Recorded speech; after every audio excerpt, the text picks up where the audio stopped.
Hi, this is Jaya. In this video, we shall see about the effects of the French Revolution in England. France was ruled by despots. Despots means dictators for many years. The main example of these despots can be Louis XIV. And all these kings ruled the kingdom without caring about the people. And the people really suffered under these autocratic monarchs. And there was also famine and suffering all over the country, but the kings were not at all bothered. Therefore, the people rose in tyranny and they abolished the kings, that is, the king's rule, monarchy, and they established the French Republic.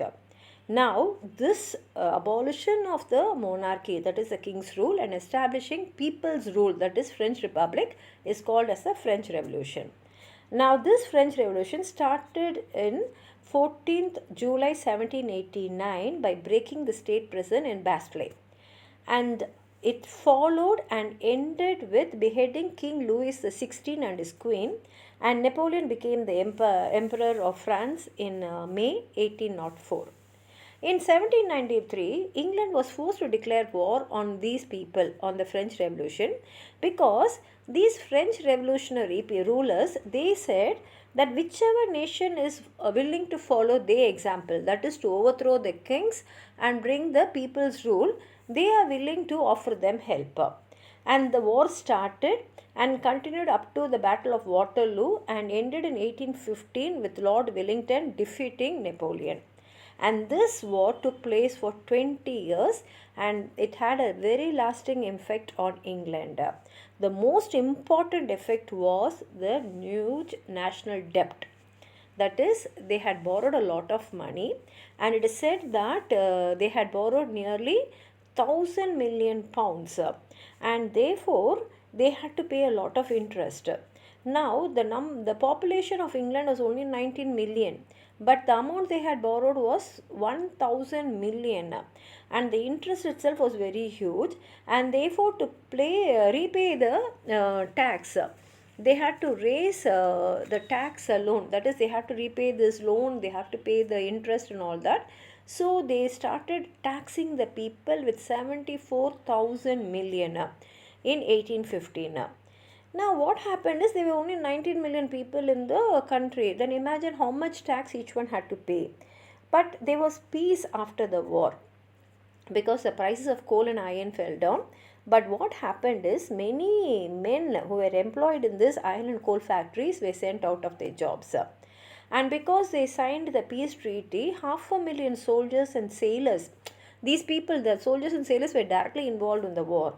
Now they were not in service because they had signed a peace treaty. There was no work for the soldiers and the sailors. Now already there was unemployment in England. Now these people also added to the unemployment. And now when these sailors and soldiers are also looking out for the job, this unemployment problem became acute in England. And during this 20 years war, they had stopped importing corn from Europe, and they had to buy corn from only the English farmers. And because of this, English farmers, the agricultural lords, they benefited a lot, because what happened is they increased the prices. There was so much of demand for corn, so they increased the prices of the corn. But after the war, the peace came, and now European corn started coming to England, and it came at a very cheap price. So these English farmers also had to reduce their price, and this they did not like. And so in order to protect these English agriculturalists, corn law was passed in 1816. But the poor people were affected because this corn law stopped European corns to come inside the country, and therefore people can buy only from the English farmers, and these English farmers sold corn at a very high price, and the poor had to suffer, particularly during the time of famine.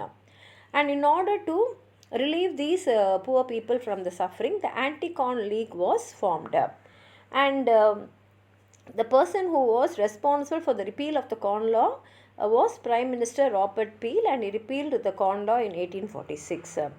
Now, these people, that is the poor people, were very unhappy because in the factories they were getting very low wages. The corn price was very, very high, and there was also unemployment problem there. And because of that, what happened is there were so many riots, and the government authorities tried to put down all these riots with iron hand. They handled it very strictly. And in 1819, the magistrate of Manchester foolishly attempted to arrest a radical leader known as Orator Hunt. This Orator Hunt was in a meeting at St. Peter's Field. There was a large gathering there, and at that time they came to arrest him. The crowd saw this and they resisted the arrest. At that time, the government officer, he ordered a cavalry charge upon the mob. This mob was unarmed. They came for a meeting, and they were all charged, and 11 persons were killed and 600 were wounded. And this event was called as the Battle of Peterloo or the Manchester Massacre. And this embarrassed the government because many people started agitating against this cruelty. And in order to give relief to all these poor agitated people who wanted a reform in the parliament, a reform bill was passed in 1832. Another effect of the French Revolution was that both navy and army, they were now recognized as national institutions. The Battle of Trafalgar, won by Lord Nelson during the Revolutionary War in 1805, highlighted the greatness of the English Navy. And to celebrate this victory, a part of London was renamed as Trafalgar Square. And in that, they kept the statue of Nelson standing on a lofty column. And this Trafalgar Square, which was 51.5 meter, had a statue of Admiral Horatio Nelson. And this Nelson statue was looking out at the river Thames. And even today, this is one of the favorite spots in London.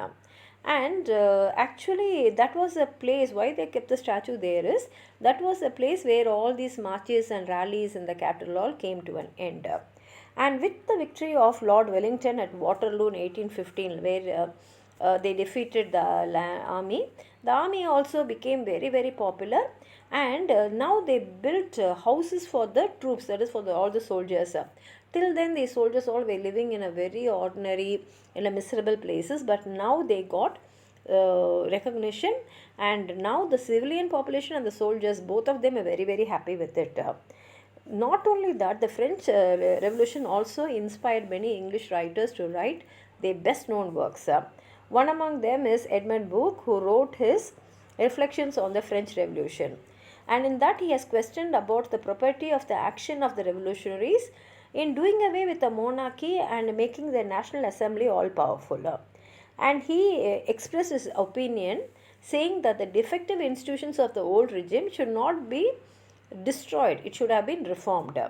And in order to reply to it, Thomas Paine wrote 2 volumes called Rights of Man. In the first part, he says that the idea that the constitution of a country is an act of the people constituting the government, that is forming the government.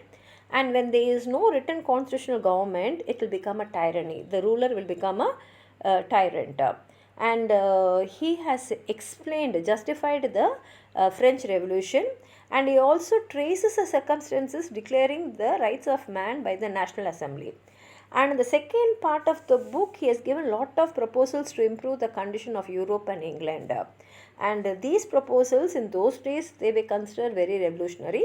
But many democratic governments started implementing his ideas in their country. And important proposals which he had given, notable among them are large reduction of administrative expenditure. He said we are spending a lot on administration. We have to reduce that cost because that money can be used for the welfare of the people. And also taxation.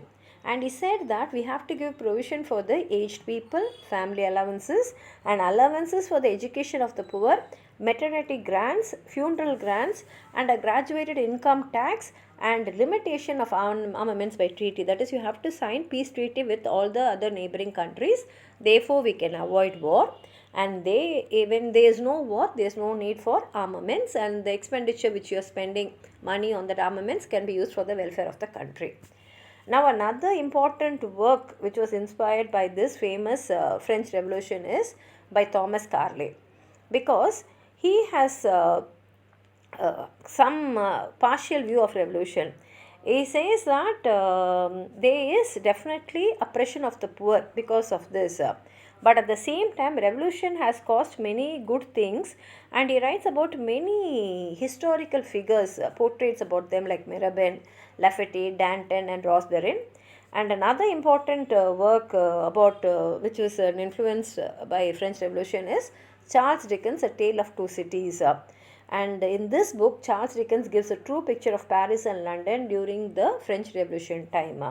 And therefore, we can say that French Revolution has lot of influence on English writers, mainly Romanticism, that is romantic literature, which started with Wordsworth and Coleridge. They published their lyrical ballads in 1798, brought in a new change in the literary movement, and Wordsworth proved that we can discard this artificial style, and he showed by practice, by writing, that beautiful poems can be written even on ordinary subjects in ordinary language. And this romantic movement was completed by younger poets like Byron, Shelley, and Keats. If you have anything more to write about the impact of French Revolution on England, please write it in the comment box. Like the video, share it with your friends, and if you are not subscribed my channel, please subscribe and support. Thank you.